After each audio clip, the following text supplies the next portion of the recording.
بە ناوی ڕادیۆی سۆران بۆ فەرموودە کەوتە کار.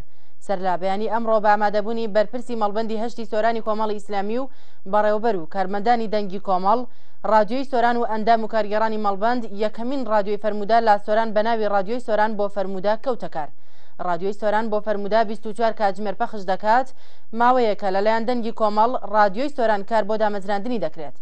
ئازاد ئۆمەراوەیی بەڕێوەبەری دەنگی کۆمەڵ ڕادیۆی سۆران با پەیامی وت هیوادارین بتوانین خزمەتێک با فەرموودەکانی سەروەرمان بکەین و ببینە پردێک بۆ گەیاندنی فەرموودەکانی بە جەماوەری موسڵمانی ناوچەکە و زیاتر ئاشنابوونیان. سوپاسی جەماوەری موسڵمانی ناوچەکەشی کرد کە هاندەر و پشتیوانیان بوون بۆ سەرخستنی ڕاگەیاندنی ئیسلامی لە ناوچەکەدا.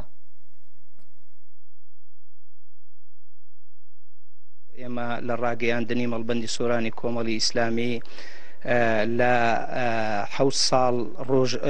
ساڵ ڕۆژی 7 ساڵەی دامەزراندنی ڕادیۆی سۆرانی کۆمەڵی ئیسلامی هەستاین بەکردنەوەی ڕادیۆی فەرموودە لە مەڵبەندی سۆرانی کۆمەڵی ئیسلامی. سوپاس بۆ خوای گەورە، ئەم ڕادیۆیەکی گرنگ دەبی زیاتر ئیحتیمام و گرنگی بە پەخش و بڵاوکردنەوەی فەرموودە دەدا. دیارە ئەمەش سونەتێکە وە شتێکی گرنگیشە لە بەرەوەی خوای سوبحانەوە وتەعالا ڕێنماییمان دەکا کە گرنگی بە سونەتی بە پێزی پێغەمبەری پێشەوامان بدەین. جوتیارانی گەرمیان داوای نۆژەنکردنەوەی سایلۆی دانەوێڵەیی خانەقین دەکەن لە